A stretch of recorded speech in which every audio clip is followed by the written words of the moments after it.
wabarakatuh. Perkenalkan, nama saya Ilham Ramadan dengan NPM 333122052. Saya dari kelas C Mekatronika. Baik, izin memperkenalkan diri. Saya Muhammad Kesara Putra dengan NPM 333122079 dari Mekatronika kelas C. Ya, izin memperkenalkan diri, nama saya Muhammad Ridwan Pratama dengan NPM 333122072 dari Mekatronika kelas D. Oke, jadi kita di sini akan mempresentasikan sebuah robot land follower seperti ini.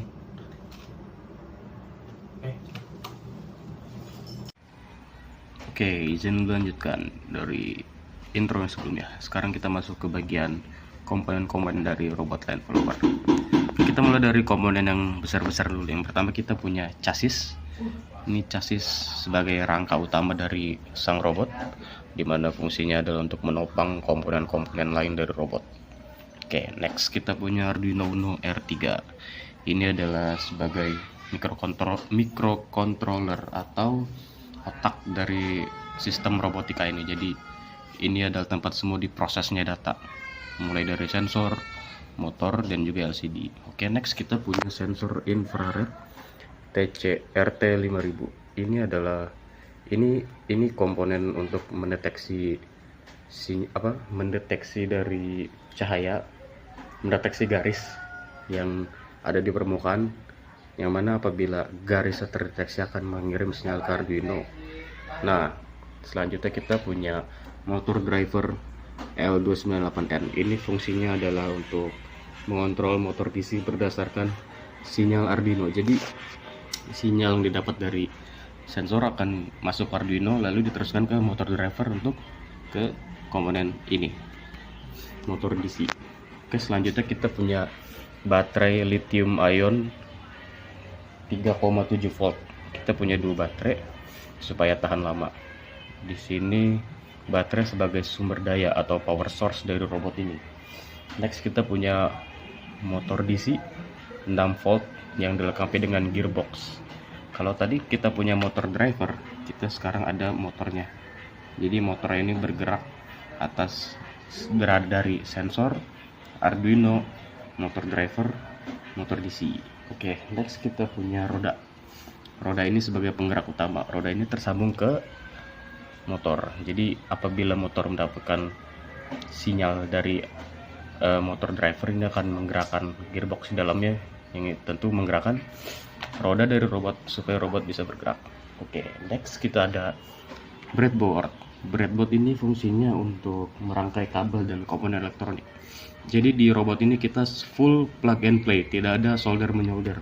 Mungkin solder menyolder ada sedikit, cuma ya tidak terlalu banyak, bisa dilihat ya teman-teman. Oke, next kita ada saklar on and off. Nah, ini fungsi. Jadi apabila kita mau menyalakan robot, kita tinggal klik saja, nah otomatis robot akan menyala. Oke, next kita ada LCD I2C. Ini fungsinya untuk memberikan status dari robot. Jadi baik, izin melanjutkan. Kalau misalkan tadi kita sudah ngebahas komponen-komponen ya, sekarang kita akan membahas prinsip kerjanya. Prinsip kerjanya singkat aja. Jadi pertama, di sini kita ada garisnya. Kalau misalkan kita taruh di sini garisnya, nanti dari sensor ini akan mendeteksi cahaya hitam dan putih. Nah, cahaya yang diproses dari sensor ini akan masuk ke Arduino.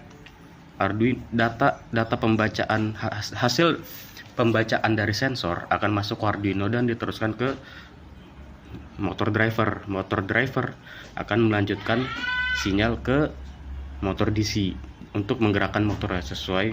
Jadi kalau misalkan ini bisa kiri lebih cepat, kanan lebih lambat, atau kanan lebih cepat, kiri lebih lambat, supaya dari robot ini bisa belok. Seperti itu dia. Prinsip kerjanya sangat simpel.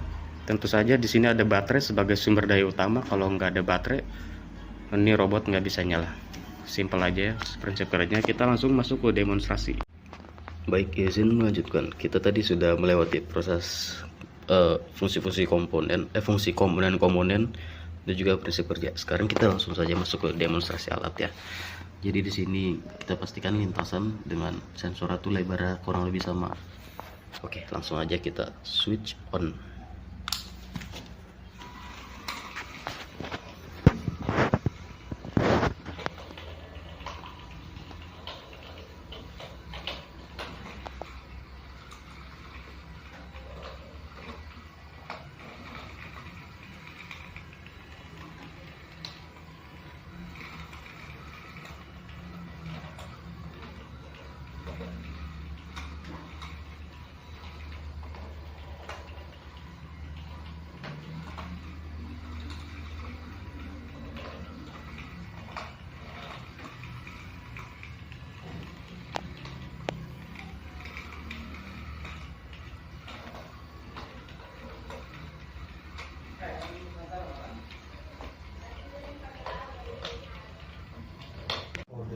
Oke, mungkin itu saja yang bisa kami sampaikan dalam penjelasan robot line follower kali ini. Kurang lebihnya kami mohon maaf. Assalamualaikum warahmatullahi warahmatullahi wabarakatuh.